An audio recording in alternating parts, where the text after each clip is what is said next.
Welcome to QI, where tonight our topic is journeys. And let's see who's in the arrivals hall today. All the way up from down under, it's Cal Wilson. The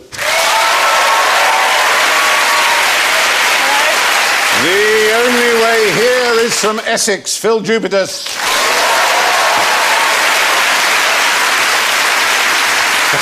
And from Port Talbot Parkway, stopping at Pyle, Bridgend, Pencoed, Llanharan, Pontydwn, Ninian Park and Cardiff Central, Rob Brydon.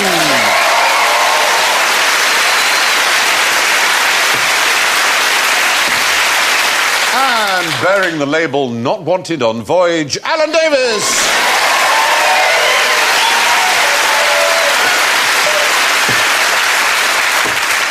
And they all have little buzzer noises, and Cal goes.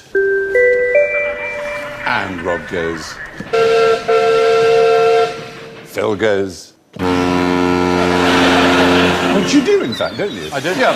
And Alan goes. That's your chosen mode of transport. Well, we've travelled a lot, Alan, and one of the places we travelled to a few months ago was Australia, and that's where we found Cal, who is New Zealand's perhaps greatest stand-up comedian and works mostly in Melbourne now, don't you? Yes, I do. Yeah. I've got the Antipodes covered. Yeah. But we liked you so much, we smuggled you in our luggage and we brought you back here. So welcome. Thank you. And I make a better souvenir than an interesting keyring, I suppose. Exactly. I did want a koala, but... A stuffed koala. Not on, apparently. No. The journey of 1,000 miles begins with a single question. Where the hell did I leave my passport? I lost mine in a plane once, and it had gone down under the cushion of my seat. Oh. Yeah. The actual plane seat. Yeah. I was on the plane for 8. I refused to get off the plane. Yeah. You have to get your seat disassembled. I've had that. And eventually I found it. That's the end of the story. Oh, that's a beautiful story. That is a lovely, lovely story. Stephen, is that Alan Davis, or is it... Hang on, is it Peter Ustinov? That was a hell of an anecdote. If that is the level of the bar this evening, I may go home. Is it you, specifically you? Where did you leave your passport? Well, no, it's this technique. The University of Wisconsin, when you lose something, it actually helps to say the name of the thing that you have lost or you're looking for. Dignity. Yes, for example.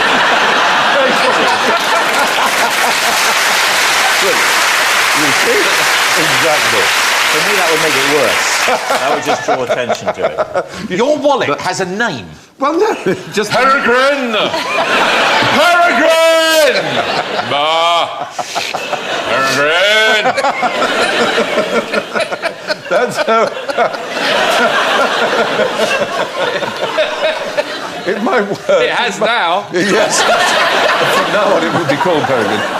But anyway, that's not the point. The point is, for example, you open a cutlery drawer, and where the hell's the garlic peeler or whatever? If you just say garlic peeler... The garlic peeler or whatever, it might be... Andrew! Andrew! You're missing my point about names here. I just mean the word we give the thing. Its normal description as found in a dictionary, not from a list of given names. So it isn't Julian the cheese grater. It isn't Barbara the corkscrew. So what did you do? You have to say wallet. Well, if keys. Yeah, exactly. So you say sort of, bottle opener. You've got more chance of seeing it. You're money. You know gold. You know that phrase, it was just staring me in the face and you somehow couldn't see it. The act of speaking does something in your brain that actually allows your eyes to see it more clearly. That seems to be demonstrated. Reminds me of that phrase, Stephen. Couldn't see the wood for the trees. Have you ever come across that phrase before? I have. I never used to understand it. What it basically means is Dude. You're looking at... Wait. Yeah. You're looking for wood. Yes, yeah. Not the way you might. Not in that sense. You're looking for wood. Yeah. And you're looking at trees. Yes. So you are, in essence, looking at wood. They're wood, aren't they? But I've got it, Alan. But you're seeing trees, so you can't see the wood for the trees. And I think, in a funny old way, it's a little bit like what you're talking about, isn't it? Almost exactly not. Yeah. But it's nice you brought that up. It's a good... Now, the other thing, before I finish, the other thing I'd like to bring up is this whole business now with passports. They don't like you to smile in the photograph. Oh, no. When I grew up, a smile was almost mandatory. Like if you're... Yep. But now you have to look like you're suspected of having done something. I look like a Russian prison guard in my passport photo. I can see that. enormous. I can see that. Absolutely. Hatchet-faced Silesian fishman. Yeah. Every single photo me booth I get into appears to be set on paedophile. Try and recreate that look for us now, could you?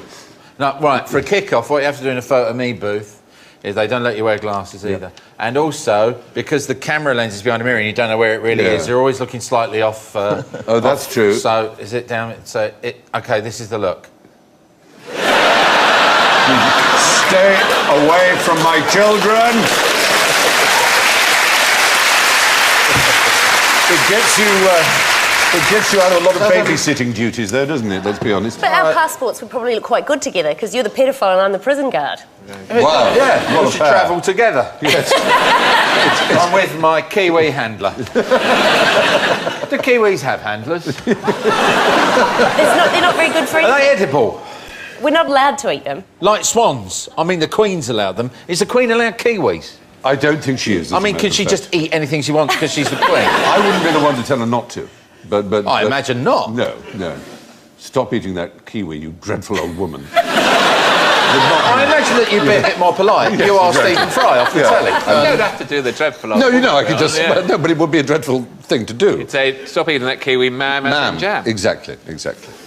Your Majesty, put the puffin down. Let's just have a load of situations where we're telling the That Queen sounds to like stop a children's eating things. game. We now have a round of Your Majesty, put the puffin down. Right. You're the Queen, so 1, 2, 3. Trousers off. Your Majesty, put the puffin down. Yes, very good. Anyway, I don't know why or how we got there, but that's what journeys do to you. Anyway, describe the travel arrangements of the Japanese flying snail. Where is it going? It probably won't travel more than 11 miles, but very fast. Does it drop? Yes, Is but... it a fall? Yeah, but how would it get up? They haven't got wings, have they, you see? No, they haven't. Flying. They so haven't got wings. But we haven't got wings and we fly. How do we do it? No, in an aeroplane. We get in an aeroplane. We get in some... Oh, I got the answer We get to in a this. conveyance that flies. They hop on a bird or a creature with wings. Yes. A bird. Yeah. They Could have been a bat. could have been a bat. Yeah. Could have been a bat or a bird. Yeah, Or a strange hybrid of bird bat. They hop onto a creature with the ability to fly. But 11 miles, that's very, very Yeah. high. It's not the height, it's not the altitude, never mind. They travel... I've still got it in my head that they're dropping 11 miles. No. It's not a voluntary act. They get eaten by birds. There are two types of birds. On the little island of Hahajima. Hahajima, it's one of the Agasawara Islands, south of Japan, as you can see. And there is the Japanese white-eye and the brown-eyed bulbul, which are two types of bird. There they are. Yeah. And they eat this particular snail. Yeah. And about 15% of them survive the process and are excreted out alive. And so they're kind of spreading their Is this to their scale? genes further around, yeah. Because that seems unlikely. No, it's not. That would be a seriously weighed down. That snail could eat bulbul. that bird. I'd back the snail. Is the bird on the left, is that a white ring round its eye, or is it just excreted a full-size snail? Whoa! It can be up to between 30 minutes or 2 hours later that it passes through the bird system, as it were, and the bird can fly at about 11 miles per hour. Does the snail go into his own shell, by which I don't mean get a little self-conscious? does he retreat into his I shell should imagine he to would. take shelter? I should imagine he would. Don't they pick them out of the shell anyway? Don't they get in the... Like you do it in a restaurant with a special fork. They've got a special Which fork. is called armour. They've got a special fork. I'm writing down Armour, an special ice fork. cream scoop called Vanessa. Yes. So anyway... What would you call one of those pizza cutters, the roly pizza cutter? Clement. Clement. Fair enough. Fair Call enough. it Dave. Well, there you are. Yes, good. So the cry goes up, abandoned ship now. That's our next question. Abandoned ship. Now, we're proud Britons and one proud Kiwi. What do we say next? What do we chaps say? No, women and children first. Well, yes. So far as we know, That's only ever been tried twice. It's called the Birkenhead drill, and it happened on board a ship called the Birkenhead, but that was because the captain pointed a gun at his crew and said, women and children first. This has not been an idea that had especially existed before, and in fact, it's very un-British. Women have a lesser chance of surviving if a British ship sinks than a continental one. That's good to know. Yep. Yeah. So we aren't the gallant creatures that we thought we were, at all. The Titanic was the other one in which the men were told to stand back. And there was, we've had this on QI before, there was one crew member who survived, went all the way home to Liverpool, and he had the door slammed in his face by his mother, who was ashamed of him for having survived. But in fact, more... Sounds nice. Yeah, charming, isn't it? Really extraordinary. Well, I mean, unbelievable. But obviously, you want a fair number of fit, strong people who know their way around the waters, as it were, once you're in the lifeboat. Because if it's all women and children, there's not really going to be that much necessarily use in being in the lifeboat. You need at least one crew member who can navigate by the stars or who can operate the oars efficiently. Or isn't going, oh, look, there's a fish over there, let's go over there. Yes, exactly. I wasn't going to be the one to say that. I'm glad you did. It's known as the Birkenhead drill. It's not common. Anyway, how long would it take you to bicycle from Land's End to the northernmost part of Britain? What? John O'Groats, you mean? Oh! That's very sweet of me, wasn't it? No, ask clear, well-defined questions. We just like to make you say You can't buzz me on chit-chat. no, it's not the northernmost part of Britain. Is it not? No, surprisingly. It sort of advertises itself as such, and it has a little hut. That's the last house in Scotland in John O'Groats. Oh, there's one of those boys in calipers with a slot in his box. I haven't seen one of those for A long years. time ago, I know. There's always one of those on the high street when I was a kid. Well, it used to be called the Spastic Society. It's now Scope, I think, isn't You it? put a penny in and he was still there the next week. Did you put the penny in to make him go away? So I thought it would get him better. Poor lad. Oh, bless. You look at him there, he's obviously on his holidays there. I used to like those ones where you put the penny in and it just rolled round and round and round and round and round. We had a guide dog, he put the penny in his those? head. We had a lifeboat one when they put the penny in and the That's right. lifeboat came out. Yeah, I like always that. putting There's a- pennies in things. There's a brilliant model of Queen Victoria's dog in Sydney, outside the Queen Victoria building, and it's like you put a donation, but it talks. So it's a little, like, Highland Terrier, and it says in very beautiful newsreader tones, "During my lifetime, because of my good deeds, after my death, I was granted the power of speech." Like this, and then it goes, "If you put a coin in the box, I will say thank you." And then it pauses, and then it goes, "Thank you." Woof. That lad said nothing to me. Not a word. Every week I put something in his box. Which do you put it in the box, or is it his head? You put it in or his, is it... It's got a slot in his box. He might have two slots. Some of them would have two slots. 2 slots in their box, yeah. Women have... No, stop. I never said that. I resign. Yeah, it's quite absolutely We've established shameful. this is not your area. He looks, Yeah, exactly. It's like you're talking about Narnia or something. It's a fantastical land you've only heard about. Exactly. You make your way through the fur coats and suddenly...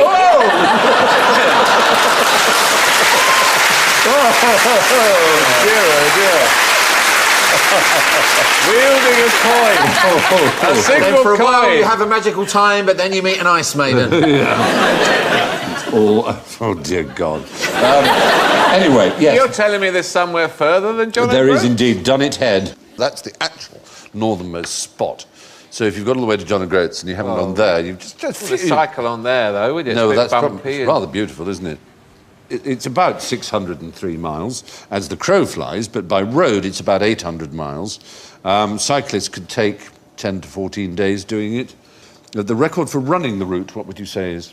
Have a guess. You couldn't do it in less than a week, could you? No. It's 9 days and 2 hours. It's pretty damn good going. I'll say. In 2005, a golfer named David Sullivan hit a golf ball all the way. Took him 7 weeks. I don't know what his score was. It'd be awful if he didn't fill in his card correctly at the end. Disqualified. Was it a putter? Did he mean to do it?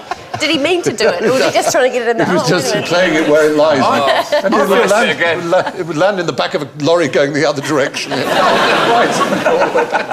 I feel sorry for the bloke that was standing waiting for him holding the flag. So people have done it all kinds of different ways. In 1911, there was a motorcycle record of 29 hours and 12 minutes, which led to a ban on further attempts because the time necessarily proved that they'd been breaking the speed limit, which was 20 miles per hour. Now, here's a bird you might see near John O'Groats. What is it? Well... Gannet. Full. Not a gannet, it's not a falcon. Is it the one puffin the Queen hasn't eaten? It is a puffin, well done. It's a puffin. It's a puffin. Yes, we usually think of puffins as looking Where's more its like beak? more like this.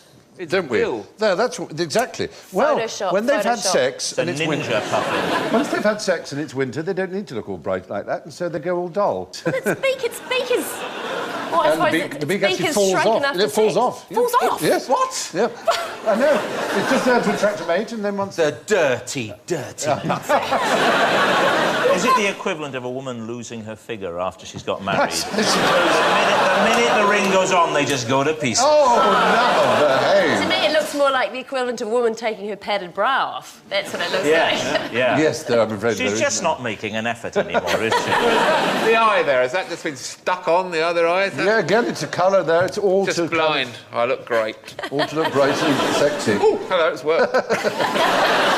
They rather sweetly pair for life, male and female puffins, and they make together one egg a year. So once they've mated, they don't need to attract each other anymore. So they, you know, for the winter season, when there's, you know, they're busy feeding, and they just, and then they sort of put I on, remember put on when their you spring cared about makeup. me. Exactly. But then You they used to do. have a pink beak. You used to then put it the eye comes back. makeup Yeah. on. It comes back again. Comes back? Yeah. So but they're lovely, lovely little creatures, aren't they? Do you know what a baby puffin is called? A puff. It's a puffling. Isn't that lovely? Oh. So exactly. That's like something out of Harry Potter. They sounds- love that. It sounds like it's Say it again, they loved it. puffling. How many people now have a new nickname for their partner? Exactly, puffling. Partner, did you say? It sounds Oh, he said something for a like moment. something I made was out going to of. say their penis. For some people, that is their partner. My puffling. I don't like those party hats you can get with a bit of elastic. And The one on the left, he looks like a whoop. It could easily. Honestly, a toucan could do great on that puffin island. You imagine? it's scored big time. Oh, Nelly. Oh, yeah, absolutely. Yeah. Hey, ladies. Well, they spend their time. From the tropics. This doesn't fall off after. No, I'm keeping this. Yeah, I've still got the Guinness money. They are. Yeah, he'd be freezing cold though, wouldn't he, after a while? Oh, do this. It's Oh, true. would his beak get smaller in the winter? These are very. Are these just Arctic toucans? Well, no, they're not actually. They're a kind of auk, in fact.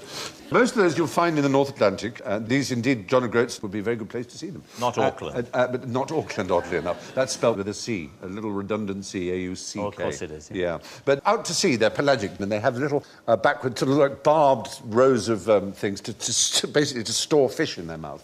But they're lovely, lovely creatures. Of course, the Catholic Church counted them as fish, so you could eat them on Fridays.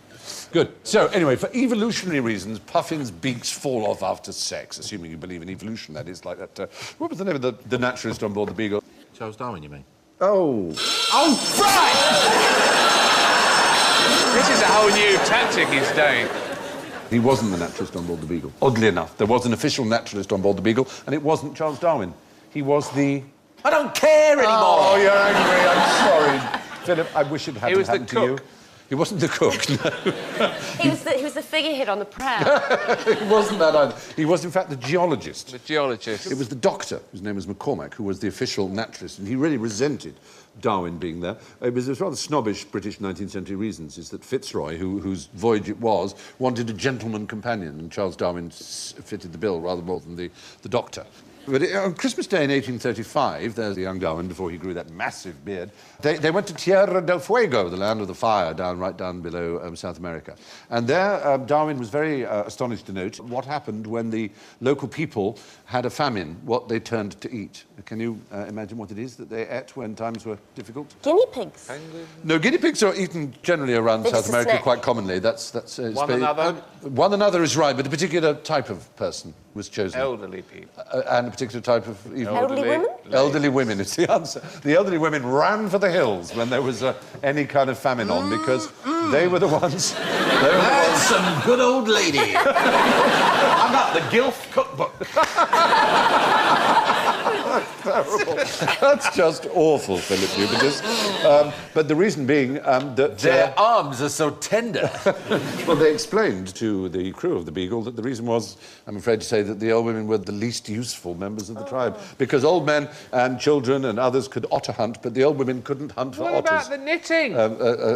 Sorry? What about the knitting and the crochet? Well, exactly, I know, exactly. And who's going to teach you rummy? That's a very good point. Yes. You can make dumplings. All these things only old ladies can do. How does their society evolve with nobody to say, oh, I know? Oh, I know. Anyway, now to a place where they had jackal-headed gods. Where would I be? Egypt. You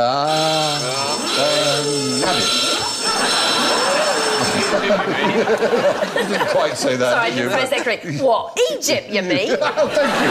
That's very kind of you, exactly. Thank you. Not Egypt, in fact. Those have been known as jackal-headed god. That particular god, extra points if you know that. Anubis. Well done. Anubis is the right answer.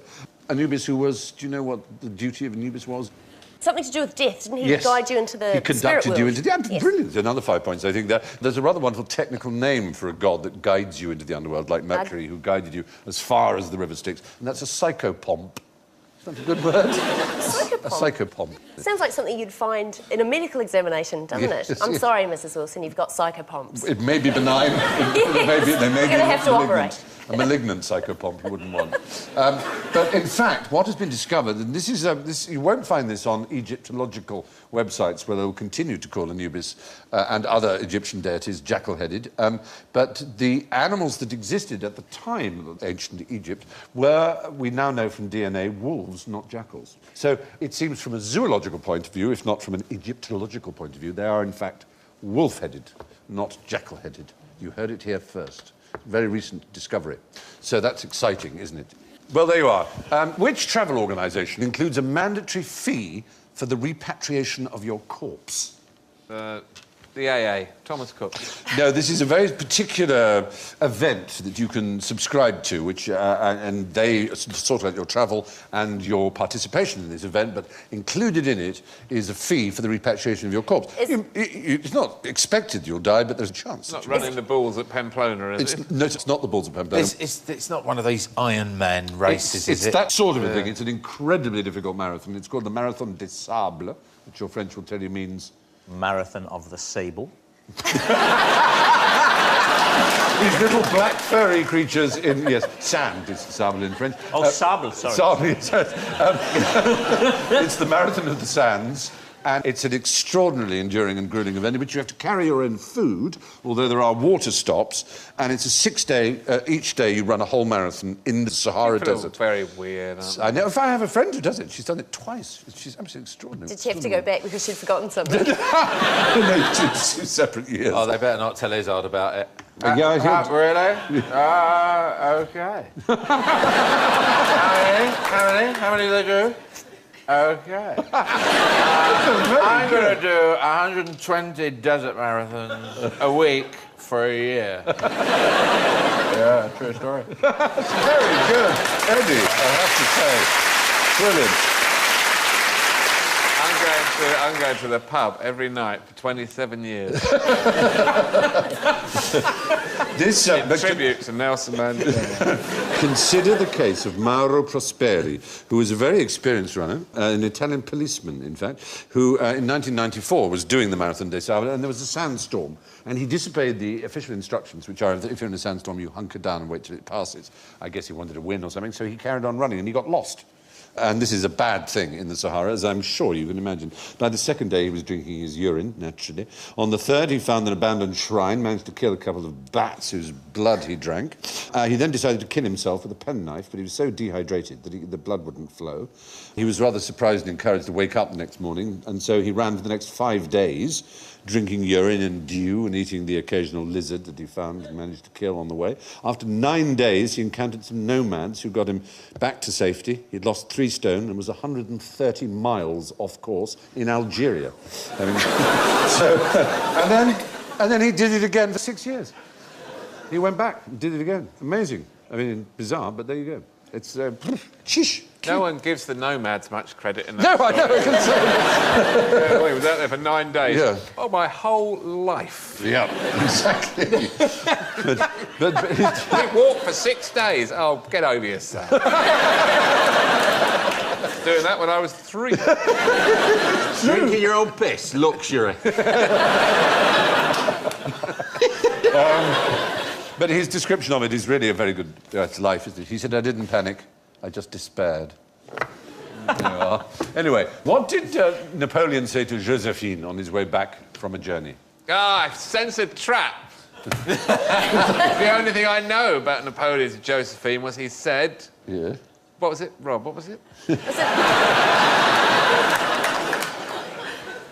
Phill. How? I'm going to do it. I'm coming back, don't wash. Oh! That is one of the 2 things that people know that Napoleon said. Yep, I shall be home soon, don't wash, because he liked them dirty. There is no evidence for that whatsoever. The earliest place this quotation can be sourced is 1981. I only know the other one. The other one, which might be... what? It's the one... Rob, what's it? Well, you know it. Cal, what? It's really... I'm still stuck on the no Pas ce washing. soir, Josephine. Oh. And I got away with it. Josephine, on the right there, she's got the same black eyes that all the people in my pictures have got on my computer when I try and get rid of the red eye. Yes, that's absolutely. They end up with massive black dots and they look like some sort of zombie film. Anyway, I'm sorry you fell into our trap, but now you managed to avoid the trap of Not Tonight, Josephine, which is the other thing he was supposed to have said. That's the one I know. That appears in a play, W.G. Wells' play called The Royal Divorce, which didn't come out until 1891, some 70 years after the death of the Emperor. An army marches on its stomach. Yes, well, indeed, yes. Did he say that? Unlikely to have said that to Josephine, but he might have done. I think he made it more as a sort of, you know, a point about logistics. Maybe he discussed all sorts of battle stuff. He might have done. He said, I he prefer a lucky general to a skilled one, he said as well. So we don't really know anything particular that Josephine and Napoleon might have said to each other. But we do know one thing. Journey's End, in Lovers' Meeting. That's Shakespeare. And fourth place. In fourth place, we have, I'm sorry to say, but he did fall into some of our honey traps rather cumbrously. Phill Jupitus with -16. And our little kiwi fruit is third with -8. Cal Wilson.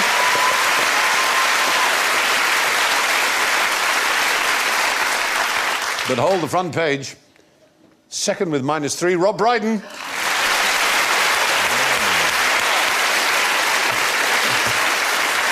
With an astonishing +4, Alan Davis is the winner! Whoa!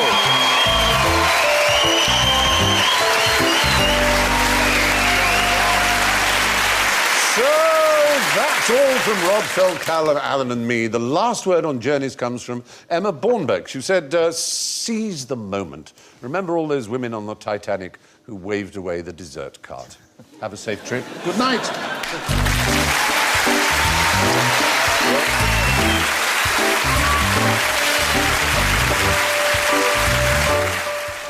Rob Brydon takes charge of a special Would I Lie to You Unseen Bits in 10 minutes on BBC One.